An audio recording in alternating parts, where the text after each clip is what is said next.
beautiful people.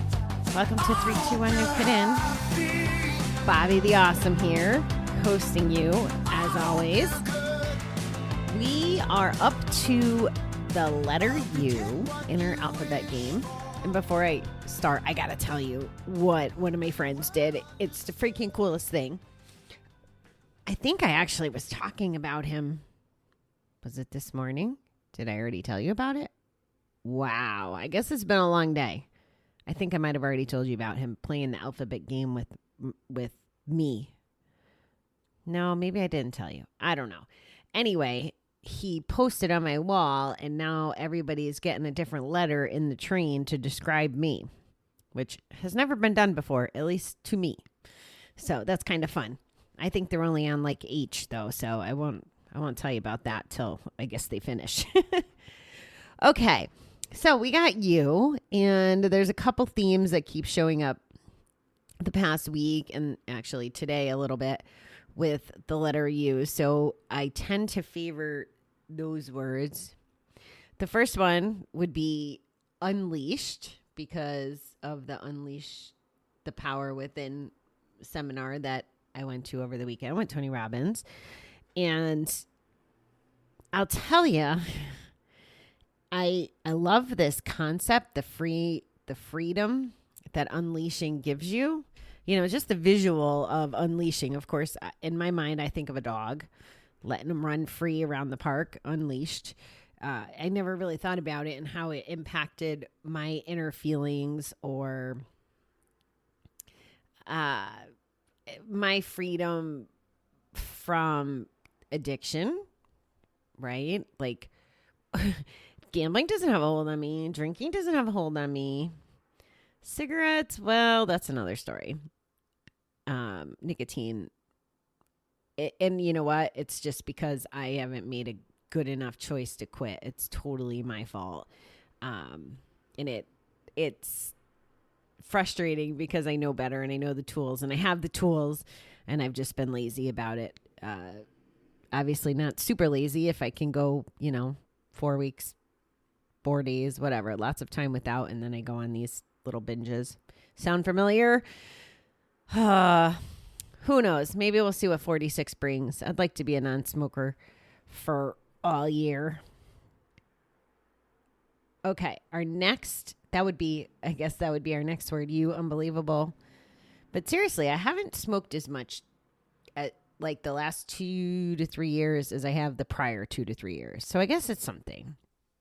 But unbelievable, another theme word, because unbelievable is the life that I get to live today. It's unbelievable to me that I kind of cry a lot. I guess that shouldn't be unbelievable, but I noticed that I'm feeling my feelings a lot lately. Well, a lot lately, the last year or two. So that's kind of unbelievable to me. It's unbelievable that I'm sitting here talking on a podcast to you. It's unbelievable to me that I'm writing 2 books. It's unbelievable to me that I have so much love and support in so many different avenues. It's unbelievable to me that I hired the best team in the world to freaking help me with my stuff, that they take so much pressure off of me trying to work my real job and get all this stuff done that I'm not familiar with. It's unbelievable how I landed working with the people that I've, like my coach who I have class with in a little while. Like, no way. Like, without the podcast, I never would have met him. Without meeting him, I wouldn't have met the people in my group, and then this other fella that I hired. Like, all the roads just keep tacking on to each other. So I find that pretty unbelievable. And the last one that I really, really resonated with, because it showed up on the page as united, but I was just in a group a little while ago, and one of the ladies was talking about unity, and I loved the way she described this. She was talking about it in the context of the world, and I just have to share this because it was beautiful, like so easy to comprehend the way she put it. She was talking about as a world and country and states, we should feel a little more united, especially with all this stuff that's been going on. And she described it as, like say people with different opinions or different views or different beliefs. She's like, it's like being in a department store. There's a men's department, a women's department. I don't know, the dish towel department, whatever. But she was describing it in the sense that all those different departments can live in this one big store, and they're united by this store label. So if we were to act like we were just under the one big label of humanity, right? Well, it wouldn't matter so much. Like, just because it's my opinion doesn't mean it has to be your opinion, and vice versa. And I think I learned this from being married to an Italian, but it's not the loudest voice wins, guys. Like, all that does is destroy ourselves. Like, fighting the fight just destroys ourselves, because it's not coming from a place of love and respect. Otherwise, we would maybe voice our opinion in a quiet, kind, loving, kind way, and then be done with it and respect other people's choices.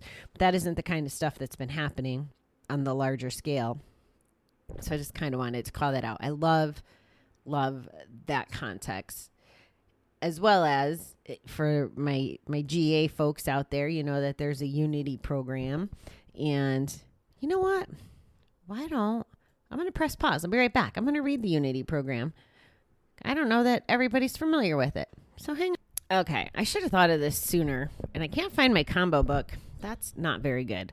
So I'm going to cheat, and I'm going to read it to you off the internet, and I'm sure I'll start random rants about it. So here goes.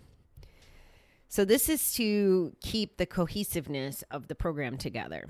So number 1, our common welfare should come first. Personal recovery depends upon group unity, right? If the group's not united, it creates conflict and crazy stuff. And if their values of how to hold the meeting aren't working, then that doesn't bode for a good meeting. Number 2, our leaders are but trusted servants. They do not govern. And I can say a lot about that. I think you guys heard my soapbox on that approach. But the leadership in GA, if you don't know, is voted by group conscious as a general rule.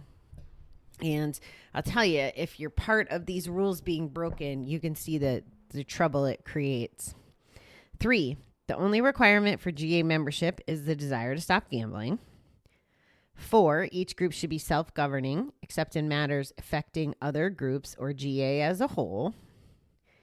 So in Kansas City, for example, when the leaders would go to the annual conference, they would tell us what was going to get voted on in our subgroups, and we would pass them, kind of vote or give our feedback to them, and then they would go represent us.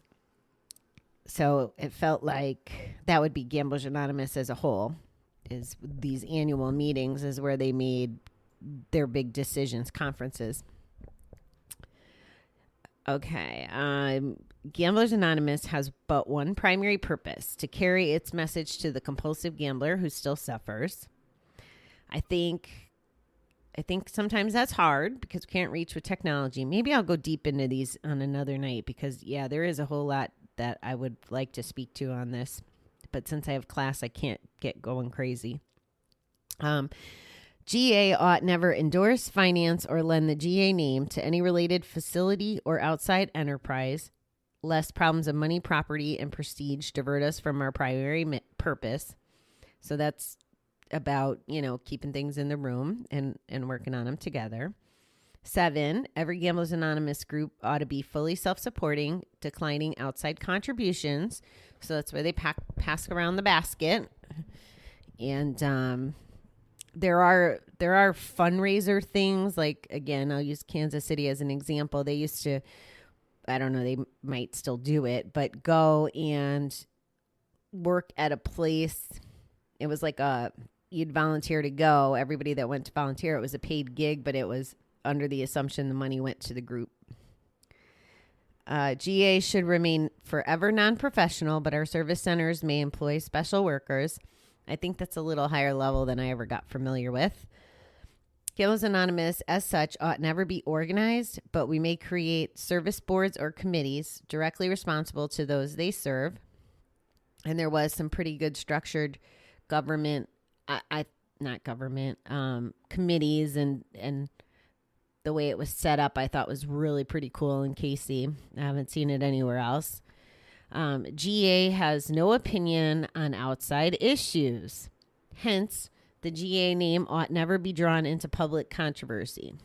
I wonder how that rule applies to the Facebook groups.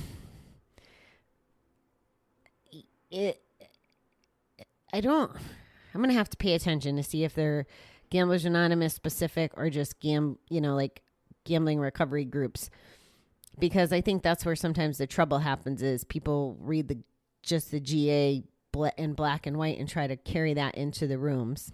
That hadn't occurred to me, so I'm glad I'm doing this exercise.